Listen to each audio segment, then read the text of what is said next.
জ্যোতিষ শাস্ত্র অনুযায়ী নবগ্রহের অশুভ প্রভাব কাটাতে বা গ্রহের শক্তি বৃদ্ধি করতে নির্দিষ্ট কিছু গাছের মূল ধারণ করলে বা সেই গাছপালা রোপণ করলে তার ভাগ্যের চাকা ঘুরে যেতে পারে। আজকের ভিডিওতে আমরা নবগ্রহ গাছপালা হিসেবে আলোচনা করব। আপনি কি গ্রহদোষে আক্রান্ত আর গ্রহদোষ কাটাতে চান? যদি হ্যাঁ, তাহলে আপনি খুব ভালো জায়গায় চলে এসেছেন। এই ভিডিওর মাধ্যমে আপনি জানতে পারবেন গ্রহদোষ কাটানোর গাছপালা একটি মাত্র গাছ দিয়ে আপনি কেমন করে আপনার গ্রহদোষ কাটান করবেন। ভিডিওটি না টেনে সম্পূর্ণ দেখবেন, তাহলে আপনি ধাপে ধাপে আমি এই ভিডিওতে বলবো সমস্ত জিনিস বুঝতে পারবেন, আর তারপরে আপনি এগুলো করলেই তার গ্রহদোষ নিবারণ করতে পারবেন। আসুন সেই ভিডিওটি শুরু করা যাক। জন্মছকে নিচস্থ বা খারাপ অবস্থান থাকা গ্রহদের কুপ্রভাব কাটান করার জন্য পুজো পাঠ করেন এবং বিভিন্ন রত্ন ধারণ করে থাকেন। তবে জ্যোতিষশাস্ত্র এবং আয়ুর্বেদ অনুযায়ী গ্রহের অবস্থান ঠিক করা যায় একটি মাত্র গাছের মাধ্যমে। ঠিক আছে, একটি গাছের মাধ্যমে আপনার গ্রহদোষ শান্তি করা যায়, গ্রহদোষ ঠিক করা যায়, গ্রহদোষ কাটান করা যায়। জ্যোতিষশাস্ত্র এবং আয়ুর্বেদ অনুযায়ী এমন বলা হয়েছে। তো সেই গাছপালাগুলো আমরা জানবো কি কি গাছ। আপনারা মনোযোগ সহকারে ভিডিওটি দেখুন। কোন গ্রহ শান্তির জন্য কি গাছ বা মূল ব্যবহার করবেন, একে একে তার বিশ্লেষণ আমি করছি, আপনারা ধ্যানপূর্বক দেখুন। আসুন আমরা সূর্য গ্রহ থেকে শুরু করব কেতু গ্রহ পর্যন্ত। ঠিক আছে, সূর্যকে সম্মান ও প্রতিপত্তির প্রতীক হিসেবে মনে করা হয়। সূর্যের অবস্থান শক্তিশালী করার জন্য আকন্দ গাছ আপনি রবিবার দিন রোপণ করে তার পুজো করলে কিংবা তার মূল ধারণ করলেও তার লাভ পাওয়া যায়। আপনার সামাজিক মর্যাদা ও প্রতিপত্তি বৃদ্ধি পায়। ঠিক আছে, তারপরে শান্তি, মানসিক চাপ মুক্তির জন্য চন্দ্রের প্রভাবকে শক্তিশালী করার জন্য এই যে গাছটি বলছি, এই গাছটি আপনি লাগাতে পারেন বা রোপণ করতে পারেন। গাছটির নাম হলো পলাশ গাছ। এই পলাশ গাছটি আপনি লাগাবেন।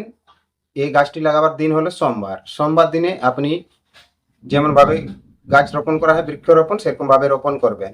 এর জন্য এই গাছটি রোপণ করায় আপনার লাভ হতে পারে, একাগ্রতা বৃদ্ধি পায় এবং পারিবারিক সম্পর্কে সমর্পিতি বজায় থাকে। ঠিক আছে, আসুন এর পরবর্তী গ্রহগুলো আমরা জানব। মঙ্গল গ্রহ হলো শক্তি, সাহস এবং ভূমির অধিপতি। মঙ্গলের অশুভ প্রভাব মেজাজ খারাপ ও ক্রোধজনিত সমস্যা, এই সমস্যা দেখা যায় মানুষের মধ্যে। এগুলো দূর করার জন্য আপনাকে কি করতে হবে? মঙ্গলবার দিনে একটি খয়ের গাছ বা খয়ের বৃক্ষ আপনি রোপণ করবেন। আপনার বাড়ির উঠানে খয়ের বৃক্ষ রোপণ করবেন, অথবা এর মূল আপনি ধারণ করতে পারেন এবং মঙ্গলবার দিনে পূজা পরামর্শ করতে পারেন। এই পরামর্শ দেওয়া হয়ে থাকে। ঠিক আছে, এবং বুধ গ্রহ এ হলো যোগাযোগ দক্ষতার প্রতীক। সিদ্ধান্ত নেওয়া কাজ যদি আপনার বাধার সম্মুখীন হয়, তবে বুধ গ্রহের অবস্থান অনুকূল করতে আপনি কি করবেন? আপামারাং, বা অনেকজন বলে থাকে যে আপাং গাছ বা আপামারং, যে যেটা বলেন, যেমনভাবে বলেন, আপামারং গাছের মূল বুধবার দিন ধারণ করা অত্যন্ত শুভ। সবচেয়ে লাভদায়ক হলো কি, যে বিদ্যার্থী যারা লেখাপড়া করে তাদের জন্য এটি খুব কার্যকারী এবং ব্যবসায়ীদের জন্য এই গাছটি খুব কার্যকারী। এই গাছটি আপনারা ব্যবহার করতে পারেন নবগ্রহ শান্তি করার জন্য।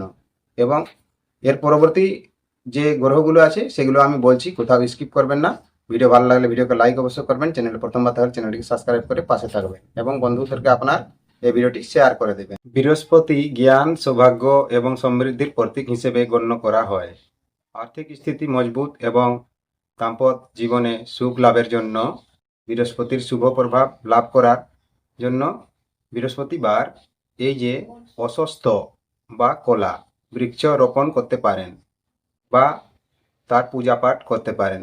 দরিদ্র দূর হয় এবং আর্থিক সংকট কেটে যায়। এবং শুক্র গ্রহ পার্থিব সুখ, দাম্পত্য জীবনে কোনো রকম অশান্তি থাকলে শুক্র গ্রহকে শক্তিশালী করার জন্য শুক্রবার দিন এই যে গাছ, ডুমুর গাছের সেবা করা অত্যন্ত ফলদায়ী বলে মনে করা হয়।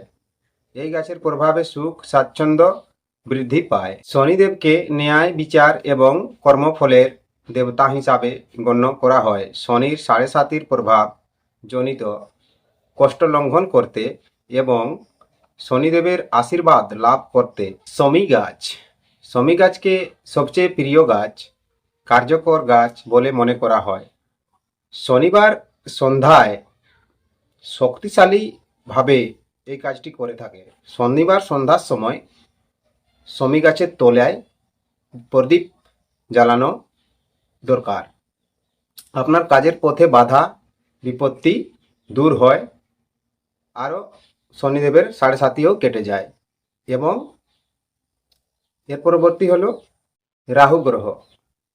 রাহু গ্রহের জন্য একটি গাছ আছে চন্দন গাছ আপনি বাড়িতে মানে বাড়ির সাইডে আপনি রোপণ করতে পারেন চন্দন গাছ। আর চন্দন গাছ যদি সম্ভব না হয় তাহলে আপনি কি করবেন, তার জন্য জ্যোতিষশাস্ত্র অনুসারে বা আয়ুর্বেদ শাস্ত্র অনুসারে এগুলো বর্ণনা করা আছে যে দুর্বা ঘাস আপনি উঠানে লাগাতে পারেন বা যে কোনো টপের মধ্যে দুর্বা ঘাসের লাগাতে পারেন, দুর্বা ঘাসের চারা দিয়ে।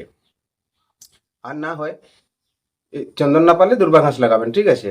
এটি আপনার গ্রহদোষ রাহু গ্রহকে শান্ত করে এবং আপনাকে রাহু থেকে মুক্তি করে। এবং কেতু গ্রহ হলো মোক্ষ লাভের জন্য, মোক্ষ লাভ করার জন্য কেতু গ্রহ মানসিক দ্বন্দ্বের সঙ্গে সম্পর্কিত। তো এই যে কেতু গ্রহকে শান্ত করার খুব সহজ উপায়, একটি অশ্বগন্ধার গাছ আপনি লাগাবেন আপনার বাড়ির মধ্যে যে কোনো জায়গায় যেখানে আপনি গাছ চারা ফারা লাগিয়ে আছেন, ফুল টুল হেন তেন সবাই, সেইখানে এই অশ্বগন্ধাকেও লাগাবেন।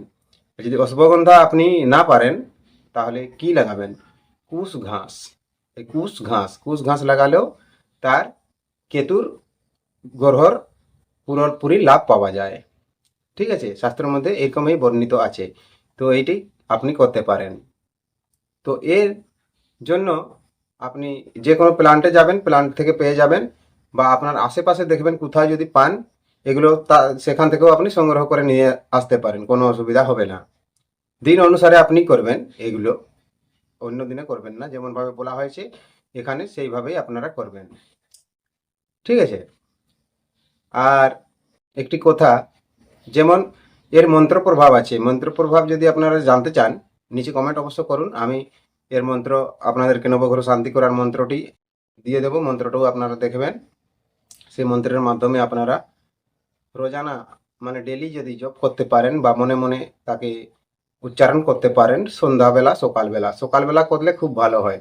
সকালবেলা করবেন, তখন আপনি সার লাভ অবশ্যই পাবেন। নবগ্রহ শান্তির মন্ত্র, একটি মন্ত্রে এই গাছ যদি না লাগাতে পারেন সেই নবগ্রহ শান্তি মন্ত্রটা আপনি পাঠ করতে পারবেন, সে শান্তি মন্ত্রের দ্বারাই আপনি নবগ্রহ শান্তি করতে পারবেন, ঠিক আছে। বন্ধু, ভিডিও যদি ভালো লেগে থাকে ভিডিওকে লাইক অবশ্যই করবেন, চ্যানেলে প্রথমবার থাকলে চ্যানেলকে সাবস্ক্রাইব করে আমার পাশে থাকবেন এবং পাশে নোটিফিকেশন বেলটি অন করে রাখবেন। তাহলে কি হবে, যখন যখন ভিডিও আমি আপলোড করবো সর্বপ্রথম নোটিফিকেশনটি আপনি পাবেন, আর পেয়ে এই সমস্ত নিয়ম টোটকা আপনি বুঝতে পারবেন, বুঝে যে কোনো প্রয়োগ বিধি করে কাজে সফলতা প্রাপ্ত করতে পারবেন। তো নমস্কার বন্ধু, আপনারা যারা অনলাইন থ্রু শেখার জন্য চেষ্টা করতেছিলেন তাদের জন্য আমি জয়েন বটনে সব জিনিসগুলো এড করে দিয়েছি ধীরে ধীরে, এবং বাদ বাকি যেগুলো আছে সেগুলো আমি ধীরে ধীরে করে এড করে দেব। আপনারা সেখানে জয়েন বটনে ক্লিক করে সেখানে গিয়ে সে সমস্ত জিনিস ভালোভাবে শিখতে পারবেন, কোনো অসুবিধা হবে না।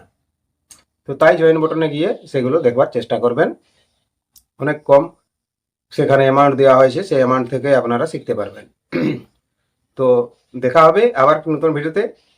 তো আপনি যদি ভাবছেন যে এই ভিডিওর দ্বারাই কারো লাভ হতে পারে তাহলে ভিডিওটি আপনার বন্ধুদেরকে শেয়ার করে দিবেন, আর তারাও এই উপায়গুলি করে এই নবগ্রহ কাটাতে পারবে, গ্রহ দোষ কাটাতে পারবে এবং সুখে শান্তিতে জীবনযাপন করতে পারবেন। তাই ভিডিওটা অবশ্যই শেয়ার করবেন আর কমেন্টে লিখে জানাবেন পরবর্তী ভিডিওটি আপনি কেমন চাইছেন।